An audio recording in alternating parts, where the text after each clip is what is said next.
The sun had just begun to sink into the western sky, casting long golden shadows over the hills of Meadow Ridge.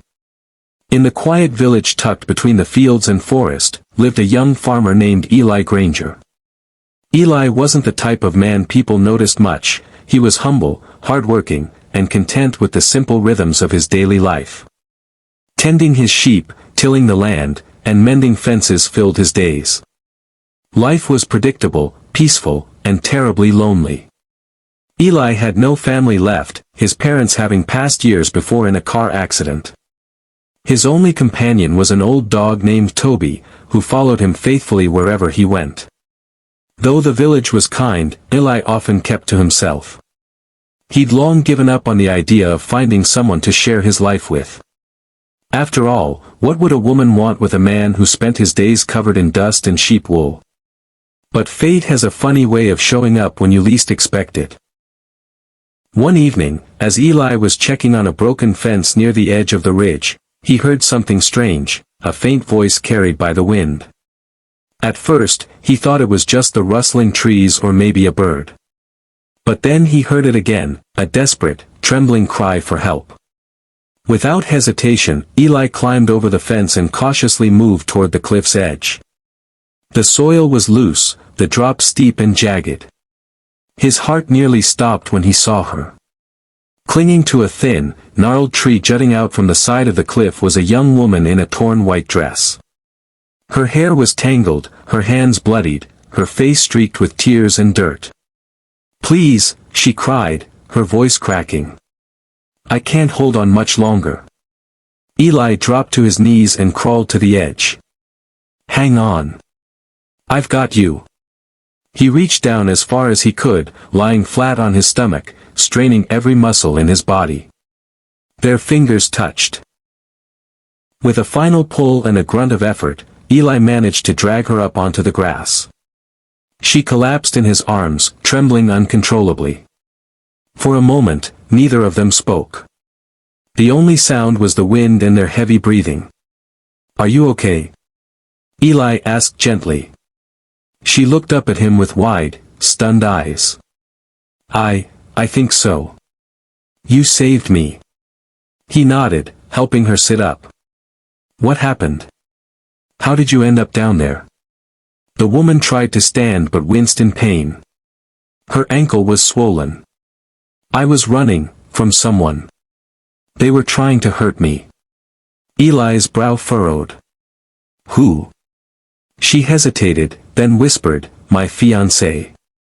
Her name was Amelia Lancaster. He recognized the name later that night when she reluctantly gave it. Amelia was the only daughter of Richard Lancaster, a billionaire real estate tycoon known across the country. Her face had been plastered on magazine covers, socialite, model, heiress. But none of that mattered now. Here, in Eli's small cottage, wrapped in a wool blanket and drinking warm tea, she looked nothing like the headlines. She looked real, terrified, fragile, and lost. She told him everything over the next few days. About the engagement her father had arranged with a man named Charles Denton, a man polished on the outside but cruel beneath. He was controlling, violent, and obsessed with the Lancaster fortune. When Amelia confronted her father and tried to leave the marriage, he cut her off completely. She'd fled the family estate, hoping to disappear. She never imagined she'd literally fall off the map, or off a cliff. Eli offered her his guest room and, unsure of what else to do, Amelia stayed. 1 week turned into 2. 2 turned into a month.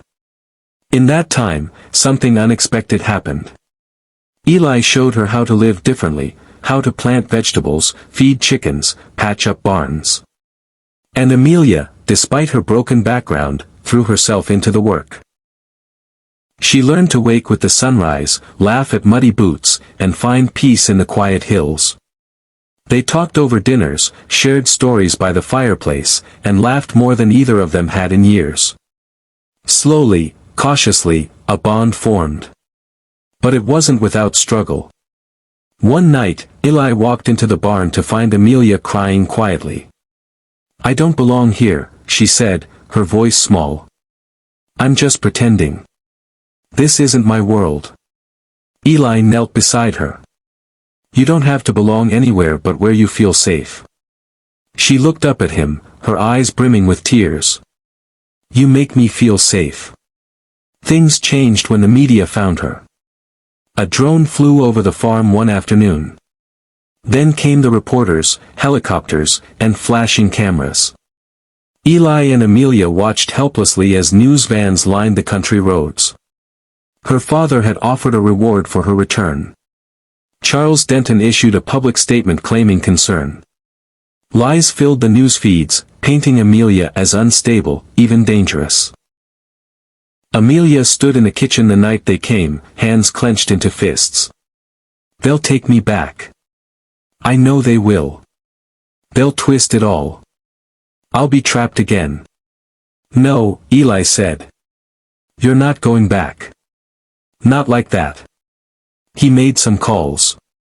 Then more. With the help of a friend from the village, an old lawyer who owed Eli's father a favor, they gathered evidence, testimonies, and filed a protection order. It was a long, grueling legal battle, but Amelia stood her ground.